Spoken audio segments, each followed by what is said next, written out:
Muy buenas chicos, hoy comenzaremos hablando sobre el calentamiento, donde veremos la definición de este, los fundamentos del calentamiento, qué tipos podemos encontrar de calentamiento, su estructura y por último una serie de ejemplos prácticos que utilizaremos en nuestras clases pero que también podremos utilizar antes de entrenar o antes de realizar cualquier deporte. Hablamos del primer punto, la definición del calentamiento, es decir, ¿qué es el calentamiento? El calentamiento, por lo tanto, son un conjunto de ejercicios que sirven de preparación para un esfuerzo posterior más intenso. Es decir, todos ejercicios aquellos que voy a realizar de forma progresiva, en intensidad, para preparar mi cuerpo para un ejercicio posterior. Veamos ahora los fundamentos, es decir, los efectos, las consecuencias que tiene calentar. Hablaremos a nivel fisiológico y a nivel psicológico. Respecto a nivel fisiológico, son las siguientes. Disminución de la viscosidad intramuscular, la disminución de la rigidez articular y el aumento de la coordinación. Y es que, imaginaros que tenemos que realizar actividad física nada más levantarnos de la cama, esa sensación de pesadez, de torpeza, que podremos eliminar realizando un buen calentamiento. Continuamos hablando sobre el aumento de la frecuencia cardíaca de forma proporcional a la intensidad del ejercicio, es decir, preparar nuestro sistema cardiovascular, preparar nuestro corazón para la actividad. Y por último, la respuesta respiratoria más económica. Por otro lado, la preparación también de los pulmones.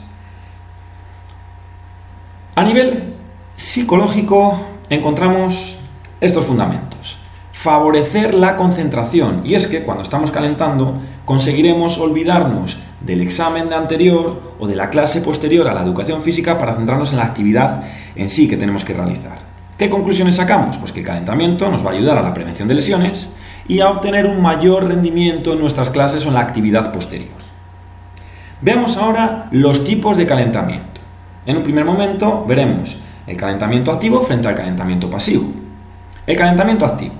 El calentamiento activo son aquellos ejercicios realizados a través del movimiento del cuerpo, frente al calentamiento pasivo, que en este caso hablamos de unas técnicas como la termoterapia o el masaje, en los cuales no hay un movimiento corporal para aumentar la temperatura de nuestro cuerpo.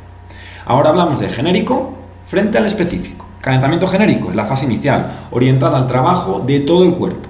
Y el específico es aquel en el que nos vamos a centrar en la preparación de aquellas partes más importantes de la actividad posterior. Si vamos a realizar un partido de voleibol, será bueno calentar sobre todo el tren superior.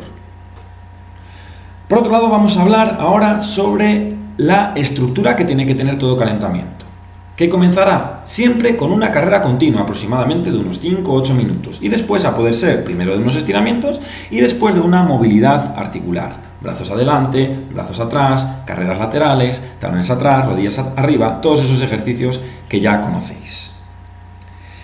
Acabamos hablando sobre ejemplos prácticos de calentamiento que podremos realizar en clase o bien fuera, en nuestro tiempo libre. Calentamiento por oleadas, donde alternaremos movilidad articular con estiramientos. Hago estiramiento, después hago una movilidad articular. Después ejercicio de estiramiento, después movilidad articular. 2. El calentamiento dinámico, donde realizaremos estiramientos dinámicos más movilidad articular. 3. Hablamos de un calentamiento por filas, donde realizaremos 2 o 3 filas y vamos a ir realizando todos el mismo ejercicio, ejercicios de movilidad articular y a su vez también de estiramientos dinámicos.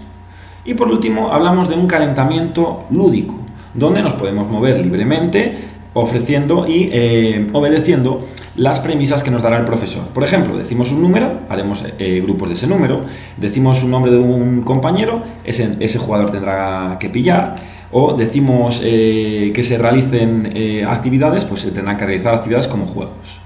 Pues muy bien chicos, ya sabéis que si tenéis alguna duda podéis preguntarme, así que...